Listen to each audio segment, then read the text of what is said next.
Hello and welcome to a fortnightly episode of e-commerce news.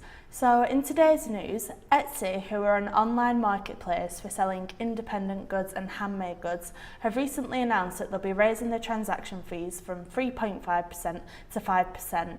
Now this 5% fee will be applied to both the item and to the shipping price, which is on top of the listing fees and the payment processing fees already charged by the online marketplace. Now, if you use Etsy, then you'll see these increases coming into effect on the 16th of July. So this is around the time that you might start seeing some cuts to your profits. Now, Etsy say that they made this move in order to invest more money into the marketing so that they can bring in more buyers to the platform.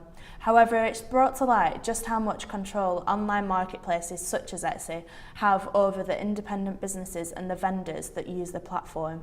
Changes to the rules and increases in costs can have a negative impact on independent sellers, and it can make them really vulnerable, particularly if they've built their entire business on Etsy. This is why we recommend that you create your own site that you have full control over, and you're not just an extension of an online marketplace, you're a brand in your own right. You're not just building on top of Etsy's brand, you're creating a name for yourself, and it just means that if anything was to ever happen, you've got that steady source of income and you're not subject to the rule changes. While it's great to use online marketplaces such as Etsy, eBay and Amazon, we strongly recommend that you use them, but only as an additional income stream or if you're just starting out when selling online. It's risky to rely on, and they get to call the shots, and if anything was to ever happen, you'd be the one that would suffer. So as a long-term solution, we don't recommend just sticking to an online marketplace.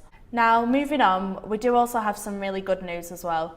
Retailers have been seeing a massive growth in sales thanks to the hot weather that we've been experiencing since the start of May. The higher than average temperatures seem to be having a really positive impact on seasonal sales, with the leading sectors being footwear, garden and health and beauty. It's also quite interesting to discover that a lot of consumers are choosing to shop later on at night, possibly due to difficulty sleeping with the higher temperatures. So with this information in mind, it's important that online retailers are really making the most out of this opportunity to increase their seasonal sales. What we recommend is using relevant messaging to push your seasonal products on your marketing channels, such as on social media, on email marketing and even on your paid ads.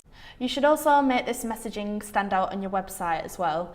Homebase are actually a really good example of a retailer who have taken advantage of the hot weather and have used it as an opportunity to sell more. Their website features promotional banners with messaging such as "Stay cool in the hot weather with our great range of fans and air conditioning." So if you sell a product that's relevant to the season that you can push to solve problems in this hot weather, then you should definitely make the most of this opportunity and maximise the amount of seasonal sales that you can get.